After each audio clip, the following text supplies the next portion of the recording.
Yo ya no sé cuántas veces Pedro Cifuentes, hola, ¿qué tal? ¿Cómo estás? Hola, ¿qué tal? No sé cuántas veces nos hemos visto o cruzado, en el sentido, o nos hemos visto en persona o nos hemos cruzado por videollamada, o hemos conversado en definitiva en referencia o el motivo por obras tuyas. Porque no paras, eres una máquina de publicar. Eh, Ahora tenemos aquí El Club de los Castigados, Pedro Cifuentes, por Harper Kids, esta obra, que vamos a entrar en profundidad en ella. Oye, te sienta bien esto, ¿no? Sí, a ver, es una especie de continuidad del trabajo que llevo haciendo hasta ahora, pero desde un punto de vista que nunca se me había planteado, que es en lugar de hacer una obra directamente expositiva, hacer algo narrativo, aventura pura y dura y algo que pasa primero por la evasión. Después para mí ha sido todo un reto. ¿Ha sido un reto lleno de licencias en la que te has divertido mucho? Sí que me he divertido, pero me ha costado mucho porque esta manida expresión de salir de la zona de confort es complicada. Y yo pues explicando clases y todo esto, lo que tú quieras, arte, historia de España, chimpún.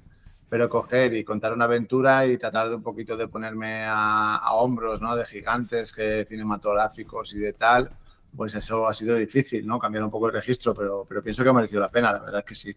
No puedo negarlo, me lo he pasado muy bien. Ha sido muy exigente, pero me lo he pasado muy bien. Te tengo que preguntar, ¿el Club de los Castigados qué espejo tiene? ¿A qué te refieres? Eh, ¿De dónde me lo esto? este título, ¿en qué te inspiras? Pues de un lado en la película de John Hughes, que me imagino que todos los de nuestra generación conocemos, de Club de los Cinco, ¿no? Pienso que es un punto de partida, aunque luego la historia, pues, como se puede ver en la portada y tal, de repente toma otros derroteros, ¿no? Un grupito de inadaptados, de marginados, de chavalillos, como cualquiera en el instituto, que de repente pues viven una aventura, ¿no? Yo lo he dicho varias veces hablando sobre el libro, también pienso que es la historia que al Pedrito de 12 años que lo pasaba mal en el ISTI, como básicamente todo el mundo, pues le hubiera gustado leer, ¿no? En ese momento, una especie de historia de evasión, de aventura y que le hiciera pues sentirse especial. Los personajes, claro, estamos viendo a los personajes típicos o ya más característicos. Bueno, hay alguno que yo no conocía, ¿eh? Hay novedades, ¿eh? Hay algún personaje nuevo que yo no conocía de otras historias, pero bueno, los que ya vamos conociendo de chavales de instituto, eh, esto se puede contar porque está al principio. Pero bueno, que están castigados, están con Pedro Cifuentes también, y van a un sitio, ¿no? Y hay una máquina antiquitera y pasa algo y aparecen en una aventura. Pues una aventura en la cual entran en un club. Vale, ya está, hasta ahí puedo leer. Y son personajes históricos, hay muchas licencias, hay muchos homenajes a obras de, pues está Bruegel, por ejemplo, y tantos otros a lo largo de todo el libro. Y hay una trama y hay buenos y malos. El bien y el mal, que esto siempre se repite. Eh, Vamos a ver. Para decidir qué personajes históricos son buenos y qué personajes históricos son malos, ¿en qué te basas? Yo te digo por qué. Un ejemplo. Tesla, ¿por qué es malo? Bueno, a ver, tú piensa un poquito, tampoco quiero revelar un poquito el tema del leitmotiv del cómic, ¿no? Pero sí que es cierto que trata un poquito de huir este maniqueísmo de bien y mal, ¿no? En cierto sentido son personajes ambiguos. Sí que es cierto que pasa algo y parece que unos sean los buenos y otros los malos, pero llega un momento que, no voy a hacer mucho No, spoiler, no, eso no. se trastoca, ¿no? Y de repente dices, uy, que estaba leyendo hasta ese momento, ¿no? Yo qué sé, pues Tesla a ver, al final es un poquito por el tema de, tengo a Newton por un lado, pues vamos a meter a Tesla. Tengo a tal, pues vamos a meter a tal, ¿no? Y en cierta manera también esta selección de personajes apareció durante la pandemia. Yo, como bien sabe toda la gente que nos ha leído y nos ha escuchado aquí varias veces, soy docente. En ese momento había una especie de vacío existencial de madre mía, qué oscuro está todo. Y se me ocurrió sacar un póster, que lo tengo aquí arriba, que es este póster de la Liga de los Profes Extraordinarios. No sé si lo puedo enfocar ahí. Sí, sí, sí. Pues ahí empecé a meter a personajes a casco porro. Tuvo mucho éxito en el 2000 porque la gente iba aportando, pues mira, de francés podías meter a tal profesor, de física y química podías meter a tal, ¿no? Y al final hicimos una especie de selección que dije, pues esto es la Liga de los Profes Extraordinarios, ¿no? Que son los que aparecen en el cómic. Pero luego a partir de ahí sí que es cierto que sobre todo en esta sociedad que tenemos hoy en día, ¿no? Todo tiene que ser un poquito blanco-negro. Nos da un poquito de miedo la complejidad, ¿no? Y la historia al final es más compleja de lo que Sí, puede parecer en un principio, ¿no? Y tiene sus luces y sombras, no deja de ser una historia divertida, que sobre todo es muy divertida, la gente me lo dice y yo lo atestiguo porque cuando dibujo algo y me río no es que tenga la risa tonta, sino que me lo paso bien, ¿no? Entonces, es divertida, pero sobre todo quería que fuera compleja, ¿no? No hay que tenerle miedo a la complejidad. no, desde luego divertida y atrevida también. Obviamente, ¿no? Porque al final te tomas muchas licencias dentro de que es una ficción y ya está, y no hay más. Esto es así. Oye, los años pasan para todos y para ti también en el cómic. Sí, ya el profesor que se supone que es el Cicerone este que acompaña, pues aquí ya tiene su barba y tal, pero en fin, tampoco voy a decir mucha cosa, aparece al principio, pero aquí los protagonistas son la chavalería, son CPU, Isadora, María, Azucena y ya está. O sea, bueno, y Lomper también tiene su momento de gloria en el cómic. No, desde luego. Hablamos de arte, hablamos de historia. Tú, si te digo Akira Toriyama, ¿tú qué me dices? Pues un maestro total y absoluto, ¿eh? O sea, las cosas como son, por lo que supuso el revulsivo de, primero con las historias que hizo para el manga, ¿no? Directamente, ¿no? Al final de los 80, principios de los 80 y tal, la creación también del Doctor Slump, ¿no? Y luego, pues, el pelotazo pifostio brutal que supone Dragon Ball en las diferentes etapas que ha pasado, de las cuales yo estoy bastante descolocado porque, claro, la serie continúa, pese a que el Toriyama ya no está, y es muy difícil seguir esta historieta río, que es al final lo que es, una historieta río con cada vez más personajes y tal.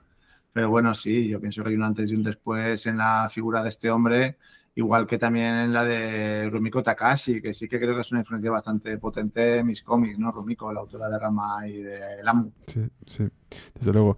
Yo te preguntaba por este buen hombre porque hay evidentemente guiños también a su obra dentro del Club de los Castigados y yo también como fan, que en este caso fan, tampoco es que sea aquí un erudito de él, pero como fan, sobre todo de Dragon Ball, lo tengo que decir, pues me ha hecho bastante gracia ese tipo de guiños. Esto es así, desde luego. Eh, claro, hay un planteamiento que es muy importante y al final es el fondo de la cuestión, ¿no? Pues, bueno, pues una historia, una historieta para todos, pero es lo que decías al inicio de esta intervención. Estamos hablando de unos chavales que, en definitiva, consiguen verse a ellos mismos de otra manera de los que la sociedad les marca, ¿no? Que yo creo que esta es la clave, en definitiva, Pedro, o una de las claves, por lo menos, de esta obra. Hmm, totalmente. También era un poquito la gran ventaja que tenía con esta historieta, ¿no? A mí cuando me planteó mi editora, Rocío, en Harper, realizar este TVO, lo primero que se nos ocurrió fue una continuación directa de la anterior obra que había publicado con ellos, con El viaje por las letras. Lo que pasa es que yo ya me sentía un poquito diciendo, bueno, bien, he contado esta iniciación a la lectura que supone para María y para Isadora. Quería ir un poquito más para allá, ¿no? Y le planteé esto, la posibilidad de hacer una historieta narrativa donde por primera vez los personajes, los chavalillos que aparecen en mi TVO, que siempre son más o menos pasivos, porque siempre hay un profesor o una profesora que explica y ellos pues atienden, hacen sus... No sé, quería darles un poquito más de profundidad y de personalidad, ¿no? Y explorar un poquito pues qué es lo que pasa dentro de la cabeza de CPU, por ejemplo, o por qué estás así o por qué estás así, ¿no? Entonces, trabajar esa psicología y dotarles de algo que a mí siempre me han encantado, pero ofrecérselo al público para que dijera, guau, qué chavales más reales que has creado, ¿no? Pienso que es el principal aliciente que tiene el Club de los Castigados, ¿no? Que hacer una historia protagonizada por chavales como cualquier otro, inteligente, listo, valiente, ¿no? Y con ganas de hacer cosas, como la gente que hace muy en clase ahora mismo. Y a la hora de poner los personajes históricos, este trabajo, ya vamos un poco a las tripas, ¿no? De cómo trabajas. ¿Cómo te decantas por tal o cual? ¿Esto tiene algún sentido dentro de tu cabeza? O dices, bueno, de esto es porque me gustan más, me gustan menos, los pongo y punto. No sé cómo te planificas este tipo de cosas. En cierta manera, con algunos sí que ha sucedido así, ¿eh? Yo, por ejemplo, con Leonardo da Vinci, que tiene un peso especial dentro de la Liga de los Profes Extraordinarios, pues lo llevo trabajando, lleva saliendo esta especie de sociedad suyo en mis cómics desde el primero que hice, desde el mundo clásico, ¿no? Sí. Y ha ido apareciendo por ahí. Lo mismo pasa con Hipatia y lo mismo pues pasa, por ejemplo, con Newton, que también lo he sacado alguna otra historia. Entonces, me gustaba cómo casaban y decidí pues continuar con ellos, ¿no? He ido incorporando más, sí que es cierto, pero Y te digo, sobre todo es una valoración, ¿no? Que podía ser más descacharrante, ¿no? Juana de Arco, que pinta Juana de Arco entre esta historia, Pedro, ¿no? Marco Polo. Pero bueno, casan bien, ¿no? Tienen ahí un puntito que es bastante gracioso. No, desde luego. ¿Cómo ha sido la recepción de la obra, Pedro? ¿Qué te dice la gente cuando vas a presentaciones, la gente por la calle? Tú eres profe, eres muy conocido también, ¿no? Me imagino que ¿qué te cuentan? El feedback, como se dice. Está funcionando bastante bien, yo estoy contento. Es una cosa diferente, pero entró en la grana en las primeras semanas bastante fuerte, se mantuvo mucho tiempo en el número uno dentro de su categoría y sobre todo lo que más me alegra es que las veces que he ido a hacer alguna presentación en alguna librería o lo hemos movido en Badajoz, en Valladolid, el TVO tiene vida no solo por los papis que lo compran, sino por todos los jóvenes que vienen y te comentan cosas de tal personaje o tal historia, ¿no? Entonces creo que en ese sentido estoy bastante satisfecho porque para mí era una apuesta personal, era algo diferente a lo que había hecho hasta ahora, pero es lo que comenta también mi editora, ¿no? Que es un TVO que está pensado para lectores disfrutones, ¿no? Y para eso no hace falta que sea gente joven, puede ser cualquier tipo de cero, digo, de 9 hasta 99. Eso lo ha leído mi crío que tiene 7 años y le ha gustado. Evidentemente lo tengo por aquí abajo para no salir en pantalla, ¿no?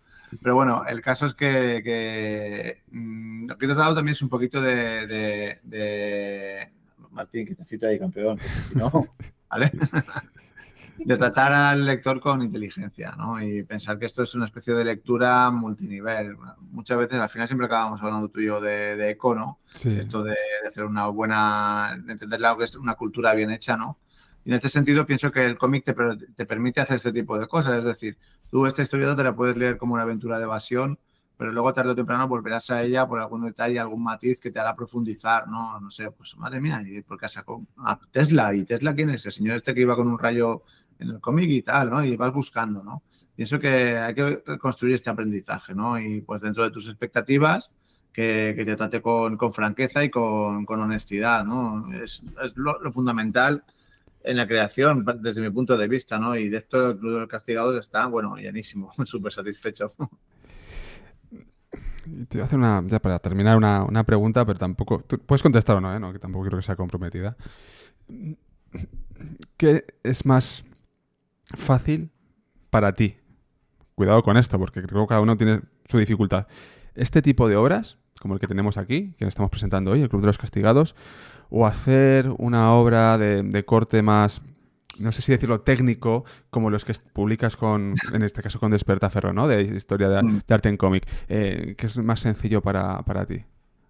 Evidentemente son diferentes los procesos, ¿no? Aunque al final son historias de Pedro Cifuentes, ¿no? Pero estas son más disfrutonas. Si vas por ahí, Sí, es bastante más disfrutón porque las de Despertaferro, pues, sobre todo ahora con los últimos de Historia del Arte, ¿no? Estoy ya preparando el último, el del siglo XIX, XVIII, ya lo tengo casi finalizado. Y claro, pues es un proceso de selección, de documentación, de qué colocas, de tal. Tengo la buena suerte de que caí en Despertaferro y es una casa estupenda para este tipo de productos porque la asesoría no te falta en ningún momento, ¿no? Pero sí que es cierto que la tarea ya un poco hercúlea, ¿no? De sintetizar todo esto en 96 páginas que es cada volumen resulta harto complicada, ¿no?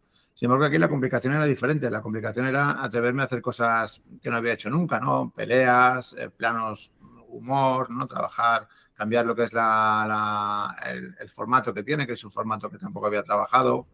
Y pues yo te diría que es más complicado lo otro, pero esto supone un reto más personal, ¿no? Es diferente y complementario.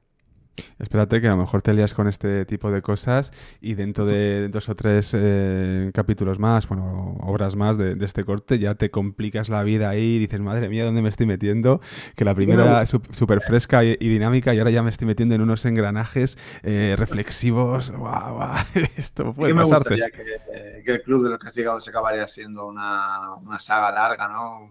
Intemporal, como cualquier TVO franco-belga, un Asterix, un Spirou, ¿no? Que tuvieran infinidad de números y cada uno una aventura de estos chavales eternamente jóvenes, ¿no? Sería bonito, pero bueno, ya veremos cómo funciona este, que de momento está funcionando bien. Yo ya voy con la segunda parte de la historia por ahí.